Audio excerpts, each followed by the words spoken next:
Hey everybody, what's going on? John Haddock here for Think About Comics, joined by... You know your boy Wimp there. Today we're going to be talking about Dark Blood, issue 1, Boom Studios. Yes. Another horror title. What do you think? Okay, so first, historical issues, 1955, Alabama. Alright, so my man is getting off work, get ready to go home. Guy come out, want to test him.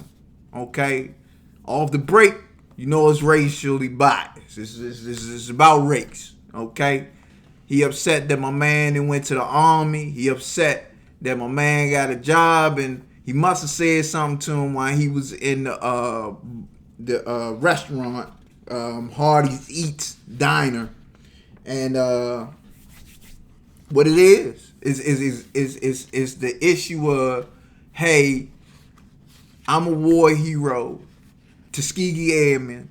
Yes. I'm working in the diner. All I'm trying to do is get home, but you want to pop off because maybe you had a little something to drink, maybe you just angry. Whatever the case, you pick the night to pick with the man. All right, and my biggest thing about this was he picked with the wrong dude, because my man had powers and he showed him the powers, and then messed around, ran away from him, got hit by a car. Yo, this is an amazing story. It's split between 10 years when he was in the war. Yes. And now going to present day. As you can see, he has a lot of trauma from what happened to him in the military, and we see at the end, you know, he's got the issue with his back. He was probably a part of this Tuskegee experiment with So the syphilis. syphilis. So, yo, it's deep. It's a deep story. Yeah, I'm really curious to see what they do with this book. It sets up really good storytelling. I like the idea that they're pulling. They don't come out and say that he's a red tail, but you kind of figure it out when you look at the plane. Yeah. There's a lot of stuff that you kind of have to kind of know ahead before going into this book, and because it doesn't talk down to you. No. It puts it all out there and it says, hey, look, you got to figure something. You got to connect the dots on your own and really piece it together. I'm assuming he gets his powers from when he flies through this, like a radiated cloud or whatever. Yeah, kind of the like event. Yeah. So he flies through that. We get to see a taste of his powers. It's some kind of telekinesis, it looks like. Yeah. But I have no idea where it's going to go. In the final, we get to see like his blood is like glowing in the dark behind his skin on his back. Yeah. So, obviously because of dark blood, the blood is probably going to play a factor in it somehow. This is a 6-issue miniseries. There's still a lot of story to tell. I'm really curious to see where this book ends up. I don't see him becoming a superhero. I see him dealing with a lot of his personal demons from World War II, and definitely some unsavory groups in Alabama during the 50s. Yeah. Well, and them getting messed up by the superpower dude. Well, looking at the cover, it looks like a map. Yeah.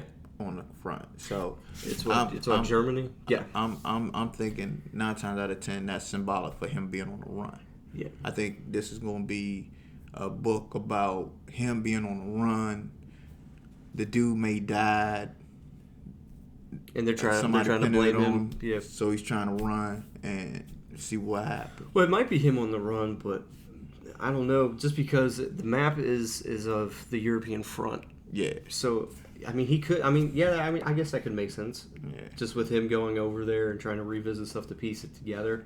I think this is going to be a mixture of dude versus the Jim Crow people in Alabama, and he's going to be versing possibly old school, like maybe like Nazi people that survived during the Odyssey and all that stuff to South America, because he is super powered and all this stuff.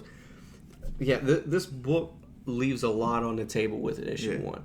And it doesn't explain a whole lot. It just, this is what it is. Take it from here. Makes you connect the dots.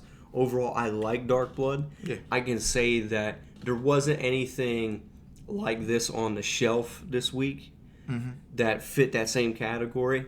So it's filling that new, like it's filling something that hasn't been talked about in comics, if that makes sense. Like there's nothing on the shelf that is like this.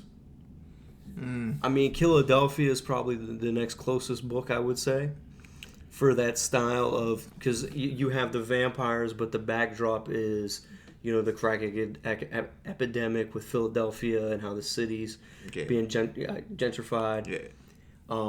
There was another thing. It touches a little bit of periodic pieces with like Bitterroot. It's touching with periodic pieces like even the new comic with Static. Yes. You know what I'm saying? Bringing up these issues and that's what Milestone was Milestone was always known for. Shining the light on a lot of topics that comic books never really touched upon, especially in the Black community. What was the show? Lovecraft Country? Yeah. I felt like this book could fit in with that.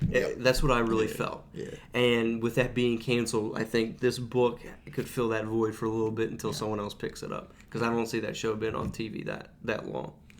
With it being nominated 18 times for Emmys and stuff. But hey, guys. Yeah. Do you have anything else? Nah, man. Good. Overall, Dark Blood, we both enjoyed it. Definitely check it out. It's a #1. It's a new storyline. It's something fresh, brand new you can get into. I'm going to guess that a lot of shops are going to have it. Shops will order heavy on #1s. Check it out, and then get ready to order #2, 3, 4, and 5, and 6. Get that whole story. And as always, guys, thanks for checking us out. Hit us up in the comment section. Oh, yeah. And me and B will get back to you on those comments. Thanks. Peace.